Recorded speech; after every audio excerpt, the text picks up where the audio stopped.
সবাইকে স্বাগত জানাচ্ছি বিডি ভিউজে। আপনাদের সাথে আছি আমি সুস্মিতা দাস। বছর কুড়ি আগের বুরাইদা শহর সৌদি আরবের সে সময়টাকে তুলে ধরেছিল। ধর্মীয় পুলিশ রাস্তাঘাট নিয়ন্ত্রণ করত, নামাজের সময় দোকানপাট বন্ধ রাখা হতো, নারীদের বাইরে যেতে পুরুষ আত্মীয় সাথে নিতে হতো, পুরুষ নারী প্রকাশ্যে মিশতে পারত না, দেশে কোনো সিনেমা বা কনসার্ট হতো না, রেস্তোরাঁগুলোতে মূলত পুরুষদেরই যাওয়া আসা ছিল। কিন্তু তেলের দাম কমে যাওয়ায় অর্থনীতিতে আঘাত লাগে, ক্ষোভ বাড়তে থাকে মানুষের। আজকের বুরাইদা অন্যরকম। প্রধান সড়ক এখন বেশ ব্যস্ত, নারীরা পুরুষের মতোই হাঁটাচলা করছে, নারী পুরুষ একসাথে হাঁটছে, রেস্তোরাঁয় যাচ্ছে, একটা সিনেমা হলে জনপ্রিয় সিনেমা দেখানো হচ্ছে, নারীদের ড্রাইভিং স্কুলে ভিড় বাড়ছে, ধর্মীয় পুলিশ চলে গেছে। কিন্তু একটা সমস্যা রয়ে গেছে এখনো, অর্থনীতি এখনো তেল আর সরকারি চাকরির উপর নির্ভরশীল হয়ে আছে। বিস্তারিত থাকছে হায়দার সাইফের প্রতিবেদনে।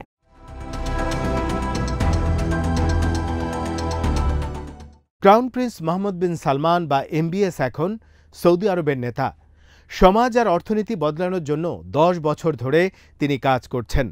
কঠোর সামাজিক নীতিগুলো তিনি শিথিল করতে চান, তেলের উপর থেকে অর্থনীতির নির্ভরতা কমাতে চান।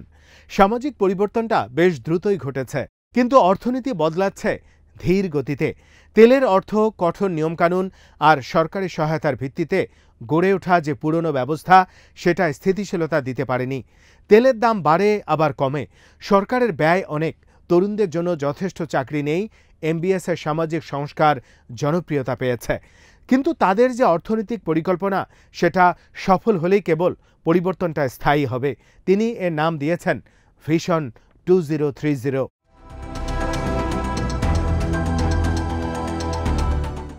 এমবিএস বড় বড় পরিকল্পনা নিয়ে হাজির হয়েছেন। কিছু আইডিয়া অনেক বড়। মরুভূমিতে ভবিষ্যৎ শহর বা স্কি রিসোর্ট বানানোর কর্মসূচি নিয়েছেন তিনি। ছোট পরিকল্পনাও আছে। নতুন শিল্পগুলোকে সাহায্য করছে সরকার। এর মধ্যে পর্যটন আর নির্মাণ শিল্প রয়েছে। ব্যবসা সহজ করার জন্য সরকার নিয়মকানুন বদলাচ্ছে। 600-র বেশি পরিবর্তন এরই মধ্যে হয়েছে। বিবাহ আইন থেকে নিয়ে বিদেশি বিনিয়োগ সবই আছে এর মধ্যে।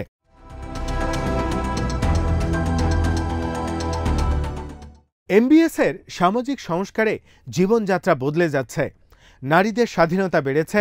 2018 সাল থেকে তারা একা চলাফেরা করছে, কাজ করছে আর সহজে ব্যবসাও করতে পারছে। নারীদেরকে কর্মক্ষেত্রে বৈষম্য করাটা এখন অবৈধ। নারীরা কাজে আরও বেশি অংশ নিচ্ছে। 2018 সালে মাত্র 20% নারী চাকরি করত, এখন করছে 36%। উচ্চ ডিগ্রিধারী বহু নারী প্রাইভেট কোম্পানিতে কাজ করছে। পরিবারগুলোতে আয় এতে বেড়ে গেছে।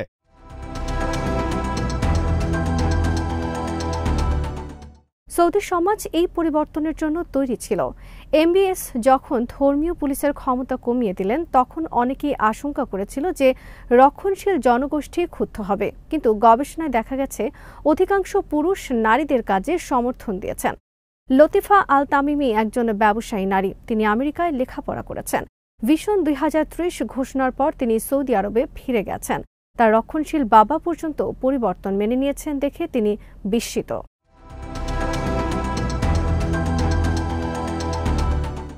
সরকার খেলাধুলা ও বিনোদনকেও পৃষ্ঠপোষকতা দিচ্ছে।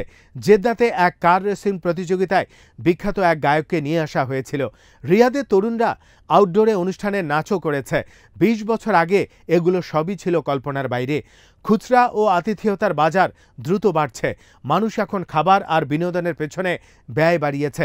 2017 সালে অর্থের 12% তারা এই খাতে ব্যয় করেছিল। 2024-এ ব্যয় করছে 20%। পর্যটনও বাড়ছে। 2016 সালে রাত্রিকালীন অবস্থানের সংখ্যা ছিল 60 মিলিয়ন। 2023 সালে সেটা হয়েছে 100 মিলিয়ন। এর মধ্যে সৌদিরাই বেশি। লতিফার কোম্পানি গ্যাথার্ন ছুটি কাটানো পরিবারগুলোকে বাসা খুঁজতে সাহায্য করে। এই ব্যবসাটা এখন সৌদি আরবের বড় ব্যবসাগুলোর একটি।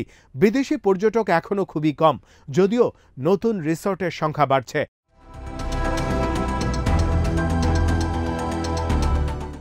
অর্থনীতি অবশ্য এত দ্রুত বদলাচ্ছে না। সৌদি আরবের আয়ের বড় অংশ এখনও তেল থেকে আসছে। 2016 সালে পরিমাণটা ছিল 36%। গত বছর সেটা দাঁড়িয়েছে 26%। এটা অগ্রগতি হলেও যথেষ্ট নয়। নতুন আবাসন ঋণের কারণে নির্মাণ বাড়ছে, দোকানপাট আর হোটেলের সংখ্যা বাড়ছে, কিন্তু অন্য শিল্প বাড়ছে না। এটা নিয়ে সরকার উদ্বিগ্ন।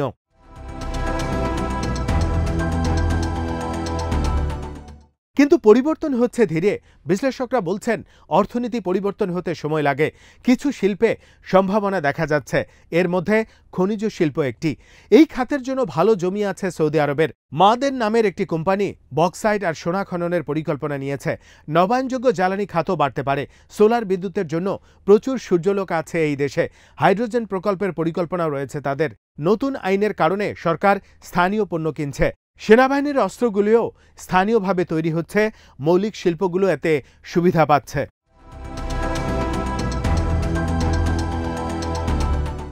কিছু শিল্প আছে কঠিন। 2030 সালের মধ্যে 5 লাখ বৈদ্যুতিক কার বানাতে চায় সৌদি আরব। 2023 সালের মধ্যে তাদের একমাত্র কার কারখানাটি মাত্র 800 কার তৈরি করেছে।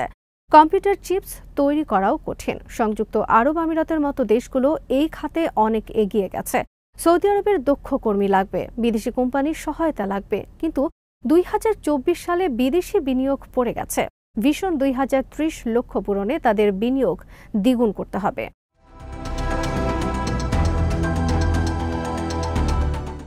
বিনিয়োগ করতে বিদেশি কোম্পানিগুলোর মধ্যে দ্বিধা আছে। 2017 সালে এমবিএস ধনী সৌদি নাগরিকদের অনেককে আটক রেখেছিলেন। সরকারকে অর্থ পরিশোধের পরই কেবল তারা ছাড়া পেয়েছেন। 2018 সালে সরকারের একজন সমালোচককে হত্যা করা হয়। এই ঘটনাগুলো বিনিয়োগকারীদের শঙ্কা বাড়িয়েছে। ব্যবসা করতে রাজনৈতিক যোগাযোগটাও জরুরি। সরকারি চুক্তিতে অর্থ পরিশোধের সময় লাগে বেশি। ডোনাল্ড ট্রাম্পের নতুন বাণিজ্য যুদ্ধ পরিস্থিতিকে আরও কঠিন করে তুলতে পারে। বৈশ্বিক বাণিজ্য এতে বাধাগ্রস্ত হবে।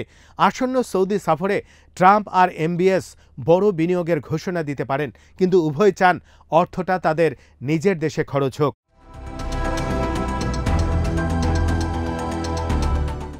বাণিজ্য যুদ্ধ সৌদি আরবের সামান্য উপকারও করতে পারে। সৌদি পণ্যের ওপর ট্রাম্পের করের হার বেশ কম। সৌদি কোম্পানি এতে চীনের কাছে বিক্রি বাড়াতে পারবে, যদিও সৌদি আরবের পণ্য ততটা সস্তা নয়। আরেকটি সমস্যা হলো শ্রমিক। সৌদি আরবের পুরুষদের অর্ধেকেই সরকারের জন্য কাজ করছে। নারীদের কাজের হার এখনও কম। স্কুলগুলোর গুণগত মান এখনও সেভাবে বাড়েনি। অন্য ধনী দেশগুলোর তুলনায় সৌদি শিক্ষার্থীরা ভালো করতে পারছে না। সরকারি চাকরি সহজ হওয়ায় লেখাপড়ার আগ্রহ থাকে না শিক্ষার্থীদের। এই সমস্যা দূর করতে চাচ্ছে সরকার। বিনিয়োগকারীদের রক্ষার জন্য নতুন আইন করা হচ্ছে।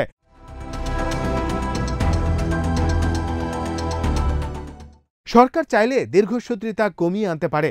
নেতাদের সক্ষমতা আছে, কিন্তু তারা অতিরিক্ত নিয়ন্ত্রণ করতে চান। এমনকি ছোট্ট সিদ্ধান্তের জন্য সময় লাগে। কারের ডিজাইন পর্যন্ত এমবিএস নিজে যাচাই করেন। নিচু স্তরের কর্মীরা ঝুঁকি নিতে চায় না। এতে উন্নতির গতি কমে যাচ্ছে।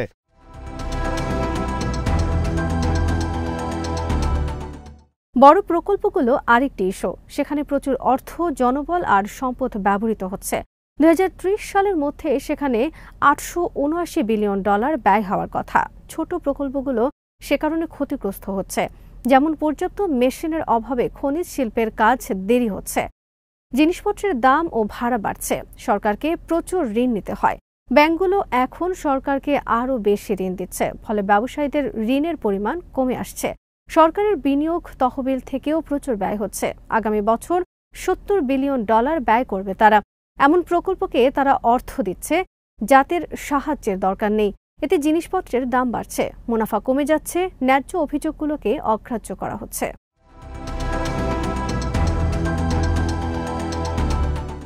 বাজেটে ভারসাম্য রাখতে সরকারকে ব্যারেল প্রতি তেলের জন্য ব্যয় $96 ধরে রাখতে হচ্ছে। গত বছর তেল $80 নেমেছিল। জনগণের ঋণ বাড়ছে। 2016 সালে এর পরিমাণ ছিল অর্থনীতির 13%। গত বছর সেটা বেড়ে 30% হয়েছে। চলতি বছরে পরিমাণটা আরও বাড়বে। বিশ্ববাজার থেকে সৌদি আরব প্রচুর ধার করে। তেলের দাম পড়ে যাচ্ছে। বাণিজ্য যুদ্ধ আর অন্য দেশের বাড়তি তেলের কারণে ব্যারেল প্রতি দাম $60 নামতে পারে। প্রতিযোগিতায় টিকতে আরও তেল উৎপাদনের পরিকল্পনা করছে সৌদি আরব। এতে আরও দাম কমে যেতে পারে।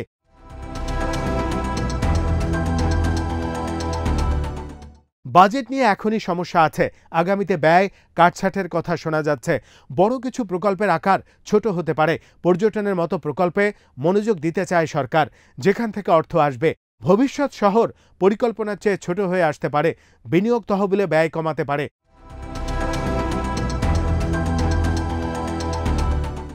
তেলের দাম কমলে কিছু সুবিধা হতে পারে, বড় প্রকল্পগুলো হয়তো ছোট হবে, এতে সম্পদ অন্য খাতে ব্যবহার করা যাবে।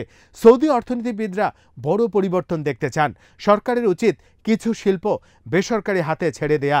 সফল কোম্পানিগুলো তারা বিক্রি করে দিতে পারে। স্কুলগুলো সংস্কার করা দরকার। সরকারের পরিকল্পনা আরও গতিশীল হতে হবে।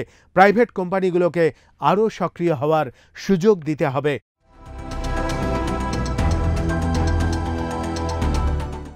সৌদি আরবের সামাজিক পরিবর্তনটা বড় হয়ে এসেছে।